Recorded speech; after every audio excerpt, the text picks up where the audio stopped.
Hey, another short video about the book. Actually, I want to cut it up into shorter videos, and this one is about the personality Mohammed.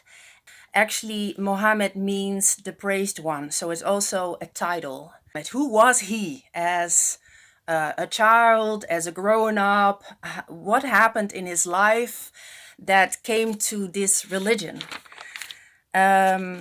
So first off, he was born in 570 AD. He was abandoned by his mother at the age of 6. And I think that is an interesting age because he later on claims his child bride Aisha at the age of 6 as well.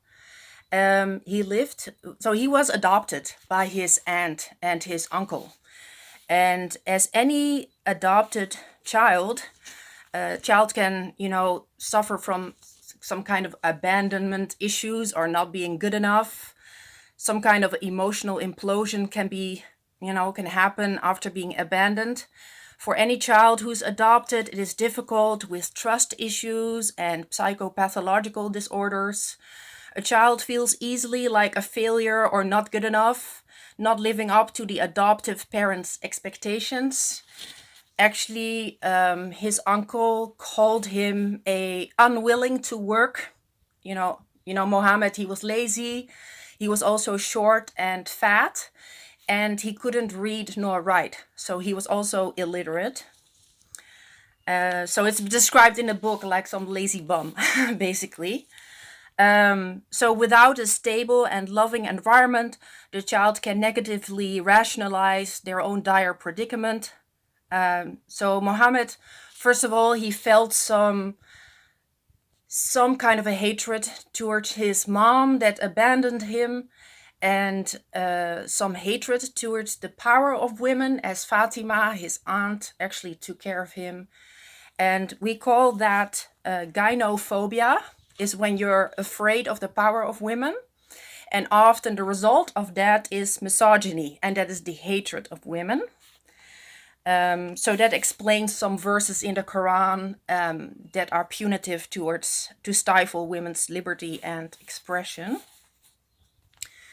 So at the age of 25, he married Kadia. She was 40 years old. She was a very wealthy woman, and she gave him the idea from him to become a prophet. So she actually gave him this messiah complex. And then Mohammed had this terrible experience in the cave of Hira, some kind of a demonic attack, and he became suicidal after that. So I don't know exactly what happened, but he became like schizophrenic, and he had all this anxiety in him. And so then this story that starts in Mecca, so he wanted this Arab religion that stemmed from inside the Arab world, and he linked it to the Abrahamic religion to get some credibility, and he asked his people to believe in him as the Messiah. But of course, anyone just self-proclaims to be the Messiah. The people, they rejected him. He spent 13 years in Mecca trying to spread Islam, but he had only 150 followers. He discovered that the peaceful means of spreading his message wouldn't work, so he left Mecca and he moved to Medina, a Jewish town, and the Jewish people, they welcomed him without asking him any questions. But when Mohammed told them to convert to Islam, they refused, of course, because they didn't find him credible. So that's where he turned sour on the Jews, while actually they were very righteous people earning a living from hard work, earning a living. And so that's where he beheaded. He had 800 Jews beheaded, boys and men, and he took the girls and the women as sex slaves. And that story of Safia, for example, where her family got killed in front of her eyes, is also described in the Hadith. So the Mohammed, from then on, he called Jews apes, pigs, and enemies from Allah. So I have been made victorious with terror, is what he tells about himself. And let's see. Killing is prescribed to you, Muslims, and you dislike it, but it is possible that you dislike a thing which is good for you and you love a thing which is bad for you. So that's how the jihad was born. Jihad means struggle. He said, Quran 3, verse 151, I shall cast terror into the hearts of those who disbelieve. Quran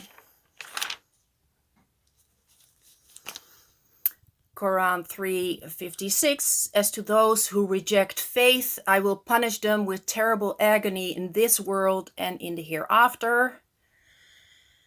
Mohammad labeled himself as the exalted standard of character and an excellent model of conduct, the perfect human.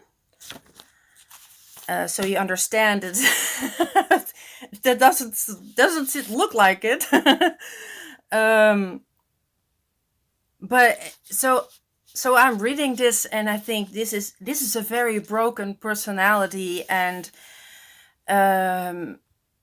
never has known true love, I think, in his life. And that's why Jesus, his act on the cross, is the ultimate love for mankind. And he didn't want to know, he didn't want to have anything to do with that. So he was so jealous. I don't even know how to explain, but I think some kind of an idea that he has never known love, so he doesn't want other people to feel true love from Jesus. So that's what I got from this. And yeah, reading this book, it's not for the faint of heart, and I try to tell it in a nice way. And so also in my next video, I do not want to go into detail in all the atrocities and all the criminality. I will just try to stay objective and just say in short what it was about, so you might get a better understanding of where the beginnings of it, why Islam is like it is today, and that it came from this really broken person. And I think we've seen this with Hitler as well. So Hitler, his father, you know the Boys from Brazil, that book from Ira Levin. Anyways, maybe I will just discuss that one day. But Hitler, he lost his dad at the age of 13, and something happened as well that all of a sudden this personality turns into so much hatred because there's this internal struggle. So I think when you understand a little bit more where people come from, then you can get a more empathic view on the situation, in spite of all the things that happened that are inexcusable, of course. So anyways, that's my video of today. Bye.